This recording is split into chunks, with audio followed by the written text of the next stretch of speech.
for a lot of insightful talk. I will take you to the world of only market update. It will be crisp because we are running a series of market update and fortnightly we come. So we will not talk more in terms of how the long story could be, but we will talk more in terms of what is happening today. And of course, reference point will be the back data or could be a little older data, could be also the reference point. हम उस सिलसिले में भी उस हिसाब से बात करेंगे. So I have brought a couple of screen that will help you to concentrate rather once you have on something on the screen. So let us look at this. सबसे पहले तो I am putting it on slide. So just a second. See, you see the market as of date where it is there. The market BSE Sensex लिया हूँ. If you look at this, now read this market in terms of last 1 year, and you can visualize this in last 1 year. Market is running in one corridor. It's not technical really कि हमने कोई price volume chart उठाई है. It's a simple raw chart जो कि आपको पिछले 1 साल का you can get it on Google and you can very well identify a corridor is there where market is operating. तो अभी अब क्या है, मैंने ऊपर में लिखा है इंपॉर्टेंस ऑफ रीबैलेंसिंग. आज के कॉन्टेक्स्ट में आप देखें तो asset allocation and then rebalancing and where comes not only your mutual fund but your PMS but your AIF, your expertise in handling one direct stock. नहीं, आपके पास में आप एक अपने आप में फिनेंशियल सॉल्यूशन के आपके पास दुकान है, आप मान के चले तो you have access to everything. और आप देखिए कि इस वक्त में मार्केट एक रेंज बाउंड में है and that is what it shows in the last 1 year. अब एक बात मन में आ सकती है कि साहब ये रेंज बाउंड है क्यों, कब तक रहेगी, प्रोबेबली नोबडी नोज, लेकिन क्यों है at least this can be diagnose little easily. नहीं, और ये मार्केट थोड़ा अपने पीक से व्हिच वाज इनफैक्ट अराउंड 62,010 उससे ये नीचे गिरा भी है. इसकी वजह क्या, you can see the month know somewhere it is here. ये अक्टूबर नवंबर के आसपास का महीना, probably from here it is going down. If you look at in these last 6 months, there are many factors, बहुत सारे factors हैं. But if you look at the last 5-6 months, no, starting from December 21 till June 22, and you will find FIIR net seller in both equity and debt segment, except 1 month where in debt segment they were neutral, I should say, but otherwise in equity they are big to say. No, it's 50,000, 37,000 crore rupees. is a big amount for FIs to sell. और ये सही बात है कि इस महीने के दौरान में DII specially led by the mutual fund, I should say, इन लोगों ने बहुत अच्छा परचेज किया है बाजार में. That has given lot of stability and one of the reason why it is there because lot of money has come in the form of equity, whether it is coming in the form of PMS or in the portfolios of mutual fund schemes, that is a separate issue, but इन्होंने काफी market को stabilise किया है. So this data is very very important. Market के stabilise या decline करने के, या 10% ही गिरा हो बाजार या 12% ही गिरा हो बाजार, गिरने की वजह is one of course that withdrawal of FI which is always an important issue for us. तो एक तो ये देखना है आपको कि कब तक FI इस तरीके से बाजार में करते हैं. अब एक सवाल मन में आनी चाहिए कि साहब बाजार में FI निकल रही है तो क्यों निकल रही है. नहीं, ये सवाल मन में आनी चाहिए क्योंकि if you look at the parameters of Indian economy तो ठीक ठाक ही लगता है. आपके पास में make in India programme successful है. कल डाटा आपके पास में आया कि हिंदुस्तान एक्सपोर्ट जहां नहीं करते थे वहां भी एक्सपोर्ट कर रहे हैं. तेल के दाम दुनिया में बढ़े हैं लेकिन हमने सस्ता मार्केट भी निकाल लिया अपने लिए रसिया से. जियोपॉलिटिकल स्ट्रेन का हमारे ऊपर में उतना ज्यादा असर नहीं पड़ा है. We have been able to successfully manage. GST collections are of course at all time great. तो if you look at the domestic parameters of economy it looks to be quite satisfactory if you even if you are having a lot reservation. लेकिन फिर FIs के withdrawal की वजह क्या हो सकती है. तो आप FI का विड्रॉल का वजह यहाँ से रूट नहीं करेंगे. It's almost A 3 or 4 year old story जहां से कनेक्ट करनी पड़ेगी. And it comes from here. Look at the interest rate and inflation. These numbers in the different country like China, Japan, Germany, UK, India, France, Italy, almost top 10 economy if you can think of. किसी जमाने में if you look at the interest rate in these economy vis-a-vis the inflation. नहीं, look at the inflation. आज inflation देखिए 2, 2.5, 7.5 Germany का. नहीं, where is America? America is in top, I believe. No, sorry, America is in top. No, just a little bit. Yeah. Sanat sir, screen change नहीं हो रही. Screen change नहीं हो रही है. नहीं सर. एक second, if you look eight new screen, तब तो पीछे वाला भी छूट गया होगा। ओनली फर्स्ट स्क्रीन है अभी तक। अच्छा, अभी तो ये आपको दिखाई पड़ रहा होगा। अभी ठीक। प्रेजेंट मैक्रोज नहीं, if you look at the present macros, no, at this point of time, look at the US inflation. नहीं, अब ऐसे बहुत बातें होती है कि यूएस इन्फ्लेशन के नंबर निकालने के तरीके अलग होते हैं, एंड देन वो इन्फ्लेशन का नंबर निकालने का तरीका हमारे इन्फ्लेशन के नंबर निकालने के तरीके से मैच नहीं करता है। These all things are there. Fact is that whenever the inflation is there, no, any country in the world will always, the central bank of that country will always tempted to raise the interest rate. ये तो एक normal understanding है जो कि हर कोई आज के वक्त में जानते हैं। इन्फ्लेशन रेट के बढ़ने से इंटरेस्ट रेट को मूव कराना पड़ता है। This is by default I should से practice, established practice. And second, inflation central bank के पास में इसके अलावा कोई खास स्कोप रहता नहीं। Even if it is a supply based inflation pull, then also demand based solution comes. तो एक तो यही एक तरीका है सेंट्रल बैंक के पास में। हो क्या रहा है कि इंटरेस्ट रेट जैसे जैसे बढ़ती है या बढ़ने का एंटिसिपेशन होता है, both the words are very very important. Interest rate जैसे जैसे बढ़ती है या बढ़ने का एंटिसिपेशन होता है, the hot money, that is hot money means cost and carry arbitrage. सस्ते रेट पे बोरो किया हुआ पैसा जब हिंदुस्तान आया था 3 साल 4 साल 5 साल पहले, तो उनके लिए reverse cost and carry arbitrage का मौका मिल जाता है। They start moving back. आपको ये कॉन्सेप्ट के बारे में एनआईएसएम का 8 नंबर मॉड्यूल और फिर 15 नंबर मॉड्यूल, दोनों में इसके बारे में कॉन्सेप्ट डिटेल्स में मिलेंगे। तो एक तो ये अंडरस्टूड सी बात है, जैसे जैसे इन्फ्लेशन बढ़ते हैं दुनिया में, तो जो कॉस्ट एंड कैरी आर्बिट्राज के तौर पे पैसे आए थे, कैरी, जिसमें कैरी ट्रेड बोलते हैं सिंपल भाषा में, उनके रिवर्सल होने की संभावना बहुत तेज होती है। जैसे रिवर्सल होना शुरू होता है, टू थिंग्स हैपन। एक तो कि आपकी इक्विटी मार्केट इंपैक्टफुल होती है, एक तो ये बात होगी। दूसरा, इंडियन कॉन्टेक्स्ट में आप देखिए तो रुपया डिप्रिशिएट किया है पिछले 3-4 महीनों में। क्यों डिप्रिशिएट किया है? आपने देखा कि साहब जैसे ही आप इक्विटी बेचते हैं, आप एफआई है पैसा विड्रॉ करते हैं, you sell Indian rupee, buy dollar and then leave the market. नहीं, तो जैसे ही रुपया को बेचते हैं, रुपया का दाम गिरता है, रुपया डिप्रिशिएट ऑन होती है। तो कैरी ट्रेड का जब रिवर्स होता है तो you have a decline in equity, decline in the value of currency. Side by side, you also find little tightening on the fresh fund that comes to you until this reversal or stabilization will start happening. तो एक point of view जो equity market में आज हम लोग और आप लोग को देखना होता है, वो देखना होता है कि साहब एफआईज का रोल कैसा है, और एफआईज के role is not guided by our own stay over here, it is more guided at this point of time. आज के वक्त में बोल रहा हूं, that is because of their domestic monetary policies of the central bank या domestic rate scenario. तो एक ये चीज आप देख रहे हैं। अब यहाँ पे एक चीज और देखिए इस वक्त में, एक कंट्री लाइक यूएस, यूएस बहुत बड़ी इकोनॉमी, इसलिए we have to always consider, look at the economy size of this, nearly 22-23 trillion dollar. इसके नीचे आप देख लीजिए, China will leave aside, if you, ये सब telephone digit, 5 trillion, 4 trillion, 3 trillion, 3 no, so 22 is too big number. लेकिन look at them, look at this number, they are very huge fiscal deficit. अब देखिए, जब बहुत बड़ा फिस्कल डिफिसिट होता है तो होता क्या है? You borrow, the government will borrow, they have no other choice, government is borrowing. The moment government borrows, जो उनकी स्ट्रक्चरल, जो उनके पास मनी सप्लाई का सिस्टम है उनके डोमेस्टिक मार्केट में, वो स्क्वीज हो जाती है। और वो स्क्वीज होगी तो जाहिर सी बात है आपको इंटरेस्ट रेट भी बढ़ता मिलेगा, आपको इन्फ्लेशन भी बढ़ता मिलेगा, everything starts happening side by side. तो जब तक इस फ्रंट पे गवर्नमेंट और इस फ्रंट पे वहां की monetary bank, central bank action नहीं लेती है, तब तक हमारा ऐसा मानना है, एक्सपर्ट का, अपनी तो एक्सपर्ट नहीं बनते, अपनी तो एडवाइजर्स हैं, बाजार में एनालिस्ट जो हैं, उनका ऐसा मानना है कि ऐसे सिचुएशन में I am changing the slide, अभी आप आ गए FI activities, equity debt slide पे। तो एफआईज का withdrawal looks to be little logical, ये शायद चलता रहे। कितना होगा?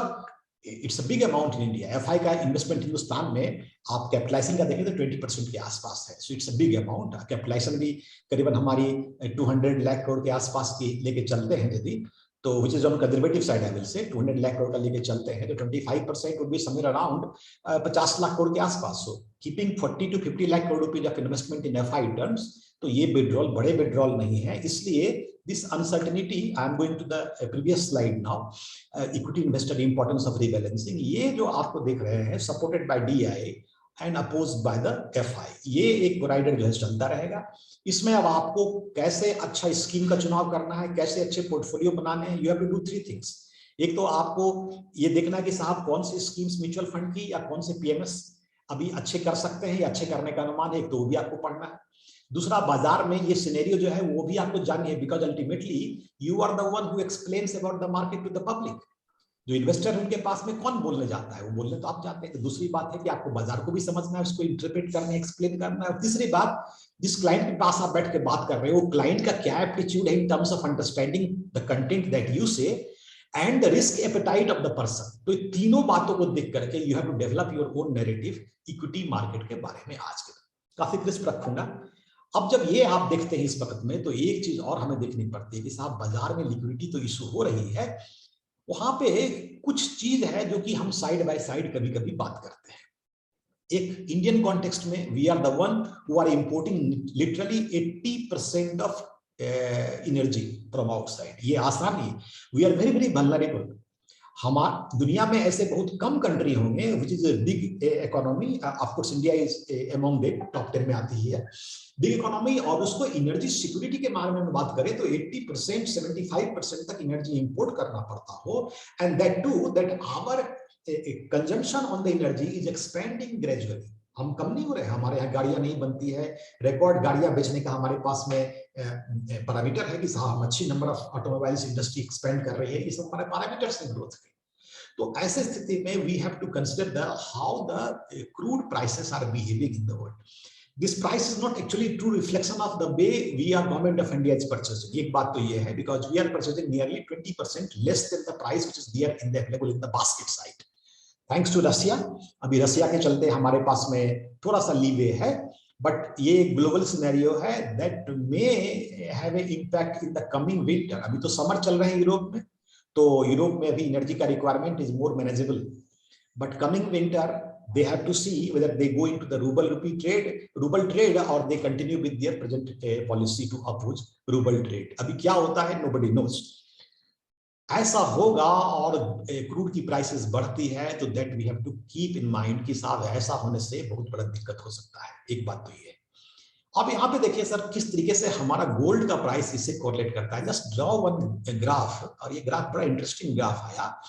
आप देखिए ये जो ब्लू लाइन है जो देख पा रहे हैं वो है ब्रेंट के क्रूड प्राइस का ब्लू लाइन नहीं, और जो गोल्ड वाले हैं वो ग्रीन कलर दिखाई पड़ रहे हैं। You will find literally this correlation exist.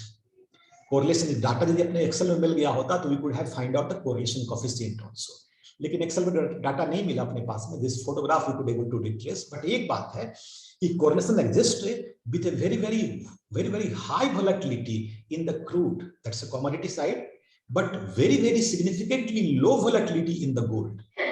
अब 2008 के बाद में देखिए दुनिया की बहुत सारे central bank including many HNI have started preferring an equity कि साहब गोल्ड रखिए इन्वेस्टमेंट के तौर पे पोर्टफोलियो में 10% हो, 8% हो, 5% हो, that is fair, no issue. उसकी वजह ये है कि आपके एसेट्स का इन्वेस्टमेंट इन्फ्लेशन को हेज करता है और साथ में वोलेटिलिटी भी कम होती है। Compare this along with the crude, हालांकि crude is not the standard commodity for identifying the volatility in the world, लेकिन क्रूड से सारी इकोनॉमी जुड़ी हुई है, so I have taken the crude volatility over here.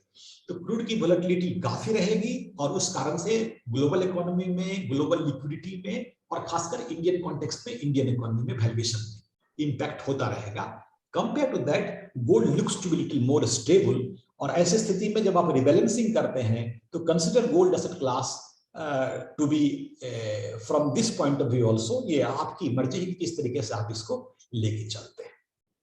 Having said all these things, इन सब के बीच में पिछले 2-3 वर्षों से बहुत सारे प्रोग्राम करने का मौका मिला, and people were quite what you call they were very enthusiastic about Bitcoin। नहीं, वर्चुअल करेंसी उस वक्त में बहुत सारे, टेस्ला ने एक्सेप्ट करना शुरू कर दिया, किसी कंट्री ने इसके बारे में ऐसा बता दिया वगैरह वगैरह, लेकिन bitcoin has emerge. I will say crypto, not bitcoin, bitcoin is symbolic. So crypto has emerge as the biggest wealth destroyer in the world. खासकर जो न्यू जनरेशन इन्वेस्टर्स हैं, जो जिनको हम बोलते हैं साहब लेस देन 30 इयर्स वाले जो है 30-35, they have got great fancy, even if they are not investor of crypto, but they have a great fancy, they are very very big fancy about the crypto virtual currency के साथ। Virtual currency की अभी regulation हो जाएगी, इसके deposit system connect हो जाएंगे, operation is quite transparent, and you can really make a huge wealth. This wealth comes from the background of this only 1 year story. This only 1 year story where it looks to be that people were making money, but then you look at the upside and downside and the volatility, both the things. Upside is that where you get hardly an opportunity to trade, but downside is extremely where anybody hardly could able to come out, and volatility is something which if somebody went and got trapped, तो उनको बाहर निकलना बहुत मुश्किल हो गया। तो always keep in mind कि साहब जो ट्रेडिशनल इन्वेस्टमेंट हम करवाते थे, traditional means asset class which is where you have a underline, traditional means asset class which is where you have a underline. तो अंडरलाइन एसेट क्लास की valuation भी निकालनी आसान होती है, उसकी वैल्यूएशन के पैरामीटर्स को समझना भी आसान होता है। You can see the parameters is absolutely perfectly open. अभी मैंने स्लाइड चेंज किया, प्रेजेंट मैक्रो पे लेके गए हैं। वर्ल्ड वाइड आपको पैरामीटर्स मिल जाते हैं, प्लस हर कंट्री स्पेसिफिक करीबन 100 पैरामीटर्स के डाटा आपको मिल जाते हैं। तो मेरा अपना मानना है कि ऐसे सिचुएशन में जो आप मार्केट में काम कर रहे हैं, तो आपको एसेट्स के ऊपर और rebalancing of your portfolio, asset allocation and rebalancing, नहीं, these two are the important keyword. इसके ऊपर में काम करना ही पड़ेगा अभी, जब तक कि मैक्रो जो हम देख रहे हैं उसका रिवर्सल नहीं होता है। पिछले प्रोग्राम में हमने बताया था 10 ईयर जिसेक के बारे में ध्यान रखने के लिए। 10 ईयर जिसेक अपने काफी पीक पे है, नहीं काफी पीक पे है, ये डाटा आपको शायद बता रहा हो। ये स्लाइड जस्ट केवल रिकॉल करने के लिए मैं डाला हूं कि 10 year G sec nearly touching around 8, नहीं 8 से थोड़ा नीचे, 7.6 के आसपास I think it looks to be, या 7.5 के आसपास इट लुक्स टू बी। और पिछले 7-8 वर्षों में आप देखें तो 8 could be the highest one where. तो you can always make out 10 year G sec का रेट इस रेंज में जाती है, तो how should you treat about the long term bond, इस पे ध्यान रखें 10 ईयर जिसेक। और this could be one area where when you say rebalancing या पोर्टफोलियो को फिर से रीअरेंज करना है अमंग डिफरेंट एसेट क्लास, तो this could be one trigger point which you can consider. तो ये है आपका आज का market update. I am making it very crisp in a sense. We have a very very important session on health insurance, and I took in to listen about this also. So in case if you have any question, please feel free to ask.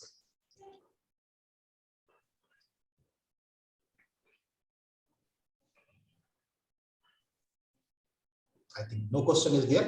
So over to Gautam ji, and we are waiting to listen Deepak sir. Rakesh ji कोई question नहीं होगा क्या? नहीं sir, कोई question नहीं है। Very well explain. यहीं पे अभी और मैक्रो इकोनॉमिक्स का इतना मेरे को वो भी नहीं है। नहीं क्योंकि macro economics is entirely different subject. Okay, इसमें बस 2 ही लाइन में बोलूंगा। मैक्रो इकोनॉमिक्स में ऐसा नहीं कि हमें बुक पढ़नी है, बुक पढ़ने के लिए 54 पैरामीटर पढ़ना पड़ता है, वो कॉलेज में करेंगे, दरकार नहीं ना हमको ना आपको। केवल 5 चीज पे ध्यान रखनी है हमको यदि मैक्रो सीखना है तो। किसी के लिए भी, हम इंडस्ट्री में काम करते हैं, 5 ही चीज याद रखेंगे केवल। एक तो कि हमेशा ग्रोथ रेट पे ध्यान दीजिए, जीडीपी जिसको बोलते हैं, दैट ग्रोथ रेट पे ध्यान दें। दूसरा, इंटरेस्ट रेट पे ध्यान जरूर दीजिए। इंटरेस्ट रेट के मूवमेंट से लिक्विडिटी क्रिएट होती है और या डिस्ट्रॉय होती है। Growth rate, interest rate. Interest rate बोलते ही हमको लिक्विडिटी की बात आ गई, तो लिक्विडिटी भी ध्यान देनी पड़ती है। लिक्विडिटी के बहुत सारे पैरामीटर्स होते हैं, जैसे हम माइबोर बोलते हैं, कॉल रेट बोलते हैं, ये सब है, वो सब मेजरमेंट करने के तरीके हैं। वो जब डेट मार्केट में जाएंगे तब उसकी दरकार पड़ेगी। ऐसे जनरल लिक्विडिटी आएगी तो इक्विटी मार्केट बढ़ जाएगी, लिक्विडिटी जाएगी तो इक्विटी मार्केट गिर जाएगी, सिंपल से। तो growth rate, interest rate, liquidity, inflation and exchange rate, बस इतना पैरामीटर, 5 पैरामीटर रखने से हमारे लिए जितनी मैक्रो चाहिए वो पूरा हो जाता है। बस इसी से जो कहानी बनती है, कभी उसमें 10 ईयर जिसेक का यील्ड जोड़ दिए तो एक नई कहानी बन गई, कभी गोल्ड का प्राइस जोड़ दिए तो नई कहानी बन गई, बस 5 से। और आप देखिए, हैरानी नहीं होगी, यही 5 पैरामीटर आरबीआई की मॉनेटरी पॉलिसी का बेस भी होता है। उनके लिए 6ठा पैरामीटर होता है एम्प्लॉयमेंट नंबर, जो कि हमारे यहाँ नहीं है, अनएम्प्लॉयमेंट नंबर का डाटा हमारे पास नहीं होता है। तो उस 6 में, अमेरिका में 6 है, इंडिया में 5 ही है, और यही 5 हम लोग को भी करनी है। तो इतना ही रखेंगे तो हो जाएगा ऐसा। थैंक यू सनत जी। एक क्वेश्चन मेरी तरफ से है। तो इंटरेस्ट रेट सिनेरियो पे क्या व्यू है, स्पेशली जीसेक का अभी जो यील्ड चल रहा है 7.2, 7.3, किसी में 7.5, is this a good time to lock in the yields? मैं तो बिल्कुल फेवर में पिछले भी मार्केट अपडेट में बात की थी। अभी भी हमारा ऐसा मानना है कि गवर्नमेंट दो चीज तो कभी नहीं करना चाहेगी कि वो इंटरेस्ट रेट को बहुत ऊंचा करे। क्यों? हमारा भी फिस्कल डिफिसिट कम नहीं है, government is rear loaded on the borrowing side. Interest rate बढ़ाने से गवर्नमेंट को भी बोरोइंग कॉस्ट बढ़ जाएगी।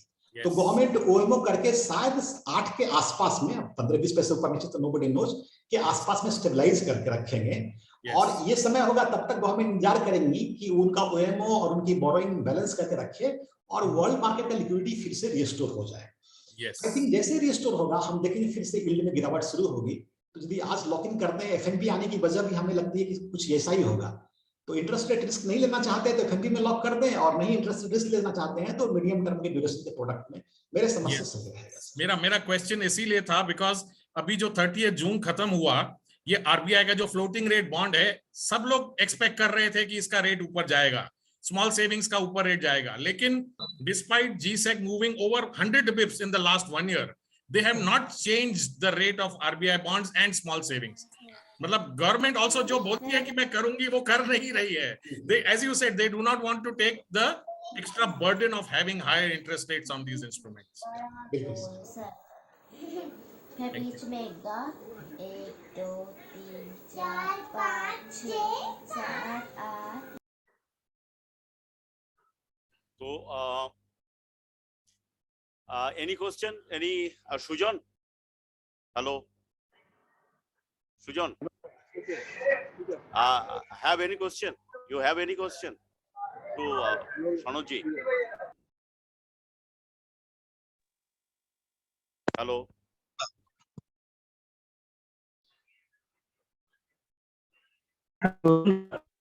হ্যালো, বদুদা। Yes. আমি একটু বাংলাতে কোশ্চেন বলছি যে এই প্যারামিটারে শ্রীলঙ্কার এমএফডিরা কি করবে, একটু হিন্দিতে ভালো করে বলে বুঝতেন আমি। শ্রীলঙ্কার এমএফডি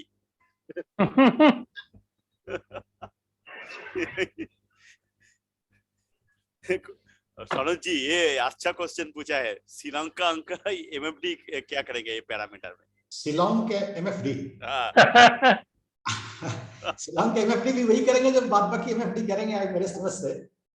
अभी तो देखिए एक बात समझ लें, जैसा कि सर बता रहे थे अभी, पीएमएस का टिकट साइज बढ़ने की वजह बाजार में पैसा है।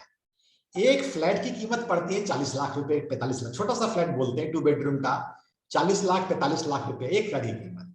और टिकट साइज बढ़ाने के पीछे वजह है कि बाजार में पैसे हैं, फिजिकल एसेट से पैसा मूव कर रहा है फाइनेंशियल एसेट में, सबको समझ में ये बात आ रही है।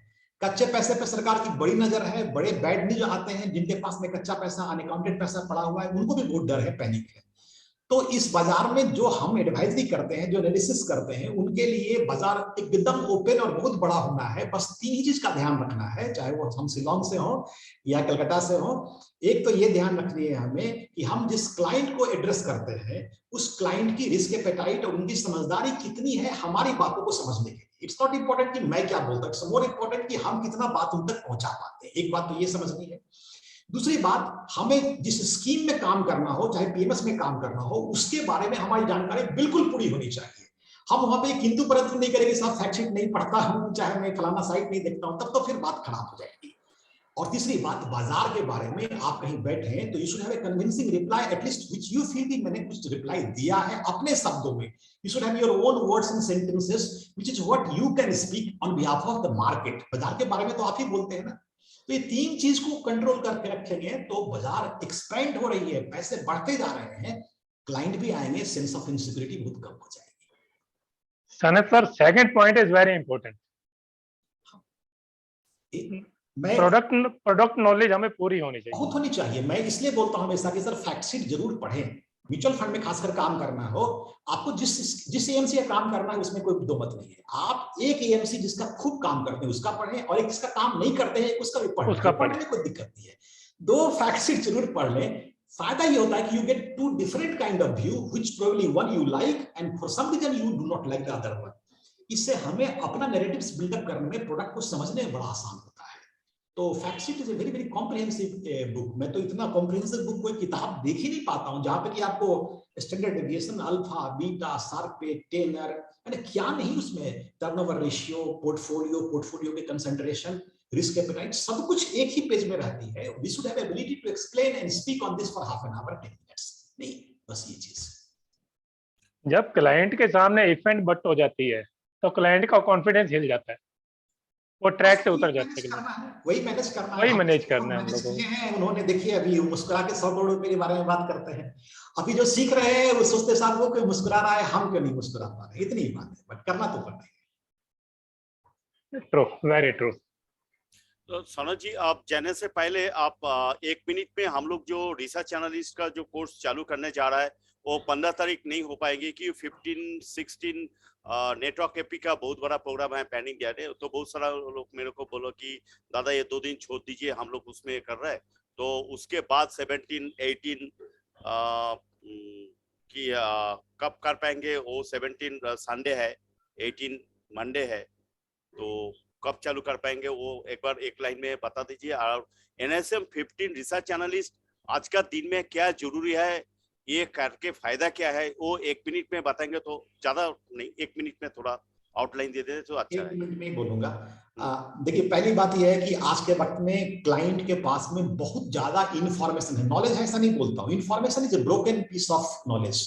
1-2 लाइन कहीं से सुन लिए, CNB से सुन लिए, और वो उसको लेकर के समझता है कि I have a lot of knowledge. Client के पास में, चाहे वो डायरेक्ट हो चाहे आपके थ्रू करता हो, जिसके पास इंफॉर्मेशन है उसको इंफॉर्मेशन से हम ब्रेक नहीं कर सकते, उसको अपने नॉलेज से ब्रेक कर सकते हैं। यदि उसके पास गलत information, interpretation of information is wrong, interpretation की बात कर रहा हूं, तो उसको एक नॉलेज से ही आप ब्रेक करें। देखो, आपकी समझदारी ये होती है, इसको ऐसे समझना चाहिए, that is to explain something, to break this impression of a wrong, say misguided information I should say। तो नॉलेज बिल्डअप करने के लिए आप हमेशा फैक्टशीट दिखाते हैं, परफॉर्मेंस दिखाते हैं। परफॉर्मेंस फैक्टशीट पोर्टफोलियो पे केंद्रित होती है, पोर्टफोलियो में स्टॉक्स होते हैं, पोर्टफोलियो में बॉन्ड्स होते हैं, डेट होते हैं, कॉर्पोरेट पेपर्स होते हैं। आप फंडामेंटल ऐसे जो 15 नंबर चैप्टर है, 15 नंबर बुक है, उससे आपको सबसे बड़ा कॉन्फिडेंस ये हो जाएगी कि यदि आप कहीं बैठ के बात करते हैं, चाहे वो आप स्टॉक सेल कर रहे हो, पोर्टफोलियो सेल कर रहे हो, या PMS के पोर्टफोलियो बना के दे रहे हैं, आप स्टॉक स्पेसिफिक बातें कर सकते हैं, वैसे ही जैसे कभी HNI के पास में कोई बैठ के फंड मैनेजर बात करते हैं। अब बोलेंगे साहब उनकी तो बहुत बड़ी डिग्री होती है, डिग्री बहुत बड़ी होती है, किताब मोटी होती है, बोलने के लिए उनके पास भी 50 शब्द हैं जो शब्द आप सीख रहे हैं। बस फर्क ये है कि हम जब बोलते हैं शायद तो we feel sort of breath, words, sentences, meaningful sentences, sequence of sentences, इसकी कमी महसूस हम करते हैं, और वो इसकी अभ्यास करके आते हैं या करते हैं, इसलिए उनको इसका तकलीफ नहीं होता। इतना ही फर्क है। बाकी शब्दों की बात करें तो उतनी शब्द वो भी प्रयोग करते हैं जो शब्दों को आपको प्रयोग करने के लिए बोला गया है। NISM 15 में आपको उन शब्दों के बारे में बेसिक्स बिल्कुल क्लियर हो जाएंगे। क्या है नेटवर्थ, क्या है बुक वैल्यू, क्या है इंट्रिंसिक वैल्यू, क्या है डिस्काउंट मेथड, क्या है P, क्या है PG, क्या है dividend yield, and how to correlate and make a convincing story out of that. तो ये फायदा होगा, ये आपके नॉर्मल वर्किंग में भी मदद करेंगे, और इससे बड़ी बात है आपको कॉन्फिडेंस आ जाती है ना। The moment you become confident तो फिर लगता है साहब किसी से भिड़ जाएंगे, तो भिड़नी पड़ती है बाजार में जाकर, यही चीज है। इसलिए करना चाहिए, knowledge is the key now to success. वो सर्विस इंडस्ट्री वाली कहानी चली गई, सब कंप्यूटर पे आ गया है, सबको सर्विस बराबर मिलता है आज के वक्त में। Knowledge is the differential. आप अच्छा बोल पाते हैं, समझ पाते हैं, then it makes the difference. We should be a good storyteller। नहीं, राकेश जी आप पूछिए, फिर मैं पूछता हूँ। नहीं, मैं तो सिंपली एक वर्ड कहना चाहता हूँ sir, we should be a good story teller. Yes. So मेरा क्वेश्चन सनत जी से ये है कि ये रिसर्च एनालिस्ट वाला ये जो सर्टिफिकेशन है NISM पे, मैंने फेसबुक पे और सोशल मीडिया पे 2-3 लोगों को एडवर्टाइज करके देखा है। They are promoting themselves as research analyst, NISM certified research analyst, and they are saying that we can now recommend you mutual fund portfolios which normally an MFD cannot do। क्या ये सही है? Under the rules ये सही है क्या?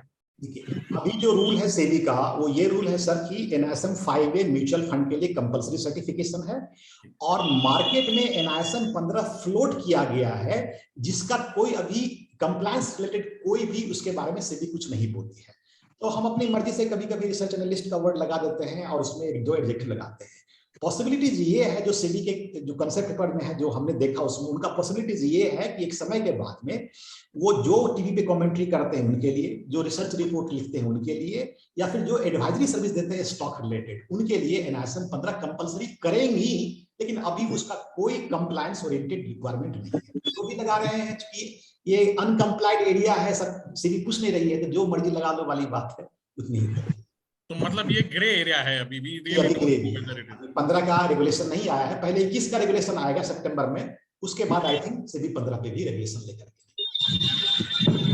और आपके एक्सपीरियंस में कितना इजी है इस सर्टिफिकेशन को क्रैक करना? ये काफी इजी है। इसमें एक फायदा ये है कि इसके टर्म्स सब लोगों को पता है। पहला तो आसानी हो जाता है हम जब इसमें बात करते हैं। दूसरा, इसमें लोगों की क्यूरियोसिटी सेकेंड के प्रोग्राम से इतनी ज्यादा हो जाती है, क्योंकि प्रोग्राम के दो कनेक्ट होते हैं। एक तो होता है कि साहब आप सीखिए अपने प्रोफेशन के लिए, दूसरा होता है कि साहब अच्छा स्टॉक मिल गया तो अपना जीवन काया पलट हो जाती है। तो लोग में बड़ी इसमें है ना, बहुत सारे फिल्टर्स आ गए हैं मार्केट में जो यूज करते हैं। तो एक सेकंड डे से प्रोग्राम बहुत इजी, और ये इंटरेक्टिव प्रोग्राम। हम नेटवर्क का एग्जांपल ये नहीं बोल के बताएंगे कि साहब एसेट्स माइनस डेट करो तो ये निकल गया, ऐसे नहीं करना। सीधे जाइए, बैलेंस शीट खोलिए, वहां पर मैथमेटिक्स बनाइए तो तुरंत समझ में आ जाती है। तो ये प्रोग्राम इंटरेक्टिव होती है, unlike all other NISM modules. ये सबसे इजी हम बोलेंगे, बट क्वाइट काफी डेप्थ है इसमें, तो आसान ही रहता है, दिक्कत नहीं होती है। इसमें जो एक क्वेश्चन मेरा तरफ से है, तो NISM 15 अभी रिसर्च एनालिस्ट जो आप बोल रहे हैं तो मैंडेटरी हुआ नहीं है, मैंडेटरी, लेकिन इंडिया में अभी कोई जो गूगल करेंगे तो हम लोग देख लेते हैं कि उसमें एज ऑन डेट 820 का आसपास है रिसर्च एनालिस्ट, बट इंडिया में ब्रोकिंग हाउस है 3600 समथिंग। तो जब ये मैंडेटरी कर देंगे ना, तो इसका लॉन्ग गैप है। वो हर ये इसके पास एक होने के तो 3600 चाहिए। तो ये मेरा ख्याल से सबके लिए एक अपॉर्चुनिटीज है। एक कॉन्ट्रेरियन मैनर से आप लोग ले पाते हैं तो आपके लिए ये फायदा बहुत होने वाला है। जैसे कोई मेडिसिन शॉप खोलने के लिए फार्मेसी लाइसेंस जरूरी होता है, तो अगला दिन ये रिसर्च एनालिस्ट सर्टिफिकेट ऐसा होने वाला है, मेरा ख्याल से लग रहा है। ये पर्सनल व्यूज है, वो तो टाइम बताएंगे क्या होने वाला है। तो यही इसलिए सबको होना। और ये जो पहले बिकॉज जो पोर्टफोलियो के बारे में जो बोल रहे हैं ना, तो रिसर्च NISM 15 पढ़ने से कम पोर्टफोलियो रिसर्च तो खुद कर पाएंगे। वो उसमें जो क्वेश्चन पूछा था हम कैसे, और संजीव ने पूछा था कि कैसे पोर्टफोलियो जांच करेंगे, तो NISM 15 पेपर में वो पोर्टफोलियो जांच करने का वो तरीका वो सीख लेंगे। वो तो है खुद का, किसी का पूछने का जरूरी नहीं है। बिल्कुल बिल्कुल। हाँ, और ये है अभी जो गूगल करके हम देखा है कि रिसर्च एनालिस्ट में नया फ्रेशर के लिए क्या नौकरी मिलता है। तो कलकत्ता में 4.5 lakh to 6.6 lakh to fresher student के लिए ओपनिंग है।